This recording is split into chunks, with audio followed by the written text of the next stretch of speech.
আসসালামু আলাইকুম।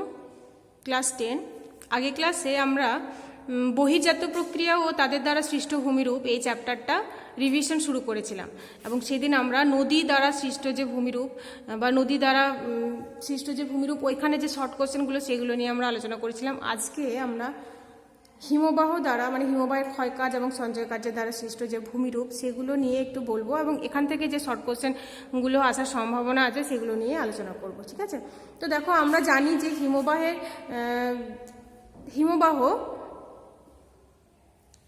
দুইভাবে মানে দুই পদ্ধতিতে ক্ষয়কাজ করে থাকে। একটা হচ্ছে অবঘর্ষ আর একটা হচ্ছে উৎপাটন। এই দুই প্রক্রিয়াটা আলাদা। অবঘর্ষ হচ্ছে হিমবাহ যখন প্রবাহিত হচ্ছে তখন সেই হিমবাহ তার তলদেশ এবং পার্শ্বদেশ প্রবল চাপজনিত কারণে ঘর্ষণের ফলে ক্ষয়কাজ করে থাকছে। তো এটা হচ্ছে অবঘর্ষ প্রক্রিয়া। উৎপাটনটা হচ্ছে হিমবাহের যে বরফটা সেটা শিলাস্তরে কখনো সঞ্চয় হচ্ছে এবং অনেক সময় বরফ গলে যাচ্ছে। তো এই বরফ সঞ্চয় এবং গলন এর ফলে যে ফাটলের সৃষ্টি হচ্ছে, শিলাখণ্ডগুলি চূর্ণ বিচূর্ণ হয়ে যাচ্ছে, এইভাবে যে ক্ষয় হচ্ছে সেটা হচ্ছে উৎপাটন প্রক্রিয়া, তাই তো? তো দেখো, আমরা হিমবাহের ক্ষয় কাজের ফলে সৃষ্ট যে ভূমিরূপ সেগুলো নিয়ে আমরা আলোচনা করেছি অনেক আগের ক্লাসে, মানে অনেক আগে যখন এগুলো আমরা বলেছিলাম তখন। আর হিমবাহের সঞ্চয় কার্যের ফলে সৃষ্ট যে ভূমিরূপ সেগুলো নিয়ে বলেছিলাম। তো আজকে দেখো আমি একটুকু বলছি যে এগুলো তোমরা ভালো করে পড়ো। হিমবাহের ক্ষয় কার্যের ফলে সৃষ্ট ভূমিরূপের মধ্যে দেখো রয়েছে সার্ক বা কড়ি, অ্যারেক বা অ্যারিটি, তারপর পিরামিড চূড়া, কর্তিত শৈলশিরা, ইউ আকৃতির উপত্যকা, তারপর রয়েছে রসে মতানে, আরও বেশ কিছু ভূমিরূপ রয়েছে। তো সেগুলো তোমরা ভালো করে পড়ো, প্রত্যেকটা জিনিসের ছবি তোমরা ভালো করে করবে, ঠিক আছে? তারপর দেখো, হিমবাহের সঞ্চয় কার্যের ফলে সৃষ্ট যে ভূমিরূপগুলো সেগুলো তোমরা পড়বে। এই দুটোই 5 নম্বরের কোশ্চেন তোমাদের আসতে পারে, যে হিমবাহের সঞ্চয় কার্যের ফলে সৃষ্ট ভূমিরূপগুলি নিয়ে আলোচনা করো চিত্রসহ, আর হিমবাহের ক্ষয় কার্যের ফলে সৃষ্ট ভূমিরূপগুলি সম্পর্কে আলোচনা করো চিত্রসহ। এই ছবিগুলোর জন্য বলছি ভালো করে করতে।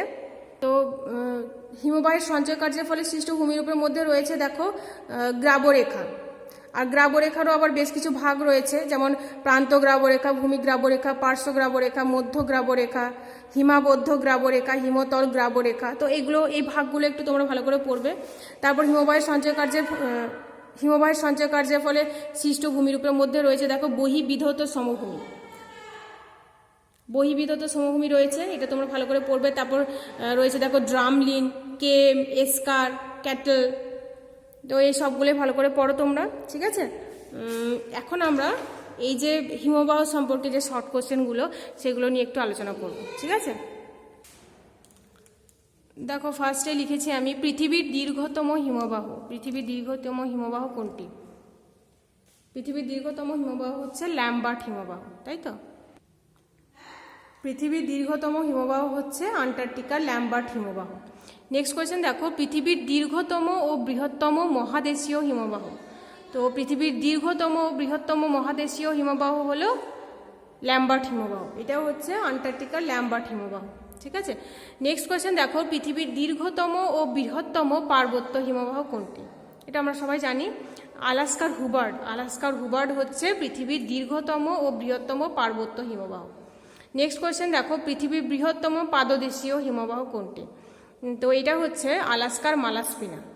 পৃথিবীর বৃহত্তম পাদদেশীয় হিমবাহ হচ্ছে আলাস্কার মালাস্পিনা। নেক্সট কোয়েশ্চেন দেখো, ভারতের দীর্ঘতম তথা বৃহত্তম হিমবাহ কোনটি? তো ভারতের দীর্ঘতম তথা বৃহত্তম হিমবাহ হচ্ছে সিয়াচেন, এটা তোমরা সবাই জানো। নেক্সট কোয়েশ্চেন দেখো, পৃথিবীর দ্রুততম হিমবাহ কোনটি? পৃথিবীর দ্রুততম হিমবাহ গ্রিনল্যান্ডের জেকবস ভ্যান। নেক্সট কোয়েশ্চেন দেখো, পৃথিবীর গভীরতম ফিয়র্ড কোনটি? পৃথিবীর গভীরতম ফিয়র্ড হচ্ছে নরওয়ের সোজনে ফিয়র্ড। নেক্সট কোয়েশ্চেন দেখো, পৃথিবীর মন্থরতম হিমবাহ কোনটি? তো পৃথিবীর মন্থরতম হিমবাহ হচ্ছে আন্টার্কটিকার মেসার্ভ। আন্টার্কটিকার মেসার্ভ। নেক্সট কোয়েশ্চেন দেখো, ফিয়র্ডের দেশ বা দ্য ল্যান্ড অফ ফিয়র্ডস বলে কোন দেশকে? নরওয়েকে। এটা আমরা সবাই জানি, নরওয়েতে অনেক ফিয়র্ড দেখতে পাওয়া যায়, তো সেজন্যই নরওয়েকে দ্য ল্যান্ড অফ ফিয়র্ডস বলা হয়। নেক্সট কোয়েশ্চেন দেখো, রসে মতানে শব্দটি প্রথম ব্যবহার করেন কে? তো ভূবিজ্ঞানী শসার রসে মতানে শব্দটি প্রথম ব্যবহার করেন। এরপর বেশ কিছু কোয়েশ্চেন আমি বলবো যেগুলো বোর্ডে লেখা নেই। দেখো, ভারতের হিমালয় পর্বতের একটি পার্বত্য হিমবাহ হলো জেমু হিমবাহ। আর তারপর দেখো বিশ্বের দীর্ঘতম মহাদেশীয় হিমবাহের উদাহরণ হচ্ছে ল্যাম্বার্ট হিমবাহ, এটা আমরা সবাই জানি। তারপর দেখো মহাদেশীয় হিমবাহের মধ্যে বরফমুক্ত যে পর্বতশৃঙ্গ সেটাকে কি বলা হয়? সেটাকে বলা হয় নুনাটক্স। এটা বেশ ইম্পর্টেন্ট, এটা তোমরা মনে রাখবে। তারপর দেখো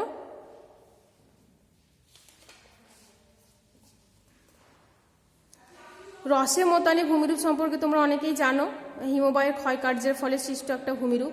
তো ভারতের কোথায় রসে মতানে ভূমিরূপ দেখা যায়?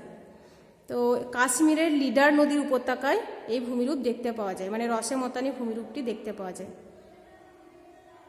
সিয়াচেন হিমবাহটি কোথায় অবস্থিত? আমরা সবাই জানি যে সিয়াচেন হিমবাহটি ভারতের দীর্ঘতম তথা ভারতের বৃহত্তম হিমবাহ, যেটি দেখতে পাওয়া যায় কারাকোরাম পর্বতে।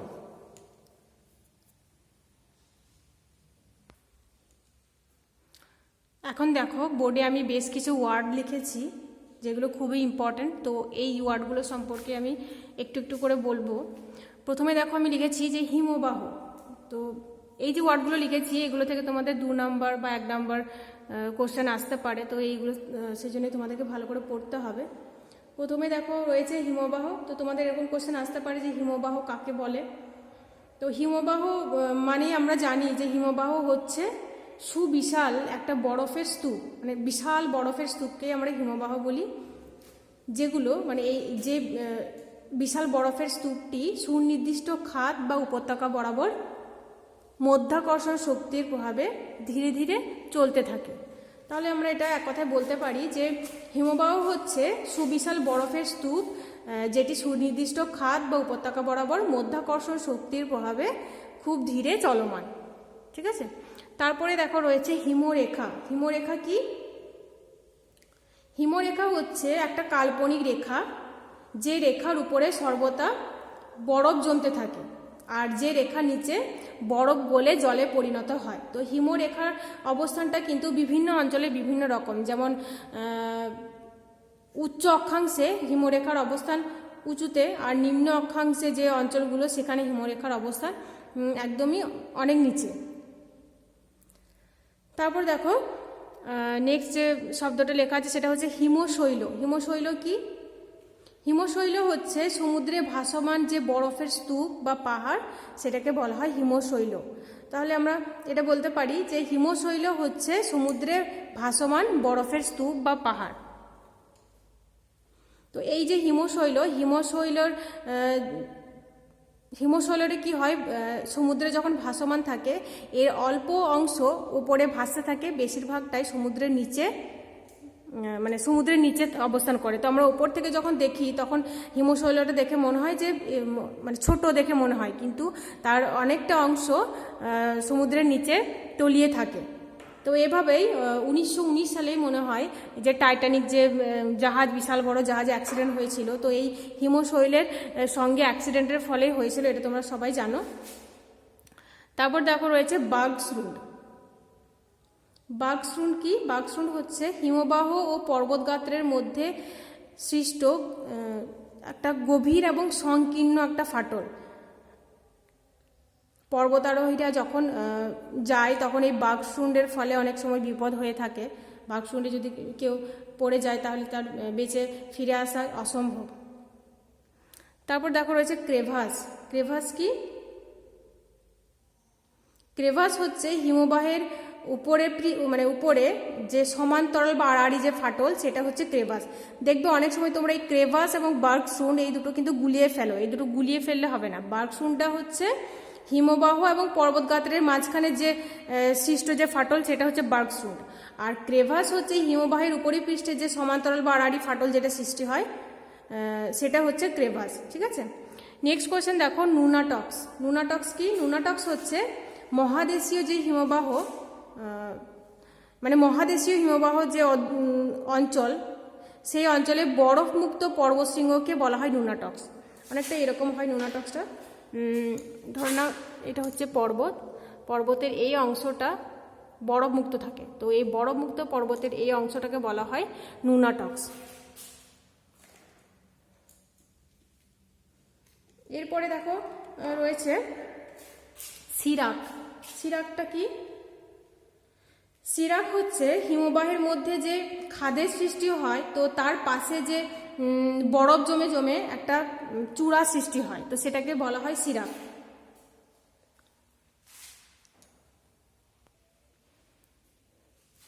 এরপরে রয়েছে দেখো নেভে। নেভে কি? নেভে হচ্ছে দুই মেরু অঞ্চল, মানে উত্তর মেরু এবং দক্ষিণ মেরু, সুমেরু এবং কুমেরু অঞ্চলে কি হয়, সুমেরু এবং কুমেরু অঞ্চলেও হয়, এবং শীত প্রধান যে অঞ্চল, শীত প্রধান যে দেশ, সেগুলিতে প্রবল শৈত্যের কারণে তুষারপাত হয় যখন, তো তখন আলগা তুষারকণা সৃষ্টি হয়। তো তুষারপাত হতে হতে যে আলগা তুষারকণা সৃষ্টি হয় সেটাকে বলা হয় নেভে। ঠিক আছে? তারপর দেখো এই নেভের উপরে যখন আবার তুষারপাত হয় এবং তুষারের ঘনত্ব বাড়তে থাকে, তখন সেটাকে বলা হয় ফার্ন। নেভে এবং ফার্ন অনেকটা একই রকম, মানে আলগা যে তুষারকণা সৃষ্টি হলো সেটা হচ্ছে নেভে, এবং সেই নেভের উপরে যখন আবার তুষারপাত হলো এবং তুষারের ঘনত্বটা বাড়লো, তখন সেটাকে বলা হচ্ছে ফার্ন। ঠিক আছে? তারপরেই দেখো লেখা রয়েছে সার্ক। সার্ক কি? সার্ক হচ্ছে হিমবাহের ক্ষয়কার্যের ফলে সৃষ্ট একটা ভূমিরূপ, যেটি উচ্চ পার্বত্য অঞ্চলে হিমবাহের ক্ষয়কার্যের ফলে সৃষ্টি হয়, এবং এই ভূমিরূপটা অনেকটা অবতল আকৃতির হয়, দেখতে অনেকটা আরাম কেদারার মতো হয়। তো এটাকে ফরাসি ভাষায় সার্ক বলে, আবার ইংরেজিতে কোরিও বলা হয়। সার্ক এবং কোরি একই জিনিস। ঠিক আছে? এটা মনে রাখবে তোমরা। তারপরে রয়েছে দেখো গ্রাবরেখা। গ্রাবরেখাটা কি? গ্রাবরেখা হচ্ছে হিমবাহের সঞ্চয় কার্যের ফলে সৃষ্ট একটা ভূমিরূপ। উচ্চ পার্বত্য অঞ্চলে বা উচ্চ পার্বত্য হিমবাহের সঞ্চয়ের ফলে যে ভূমিরূপ সৃষ্টি হয় তার মধ্যে প্রধান হচ্ছে গ্রাবরেখা, যেখানে পার্বত্য অঞ্চল থেকে ক্ষয়জাত নুড়ি, পাথর, শিলাখণ্ড এগুলো হিমবাহ দ্বারা বাহিত হয়ে বিভিন্নভাবে জমা হয়ে যে ভূমিরূপটা সৃষ্টি হয় সেটাই হচ্ছে গ্রাবরেখা। গ্রাবরেখার আবার বিভিন্ন ভাগ রয়েছে, প্রান্ত গ্রাবরেখা, ভূমি গ্রাবরেখা, পার্শ্ব গ্রাবরেখা, তো এগুলো তোমরা ভালো করে পড়বে। তারপরে রয়েছে দেখো হিমদ্রোণী। হিমদ্রোণীটা কি?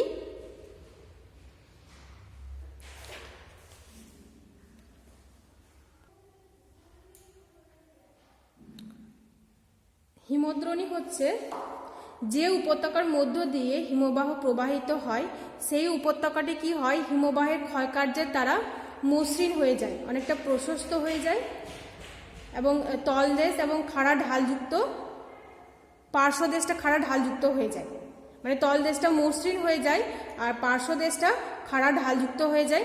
তো এরকম যে ভূমিরূপ সৃষ্টি হয় এটাকে বলা হয় হিমদ্রোণী। তার মানে আমরা এক কথায় বলতে পারি যে হিমবাহটি যে উপত্যকার মধ্য দিয়ে প্রবাহিত হয় সেই উপত্যকাকে বলা হয় হিমদ্রোণী। আর এই উপত্যকাটা কীরকম হয়?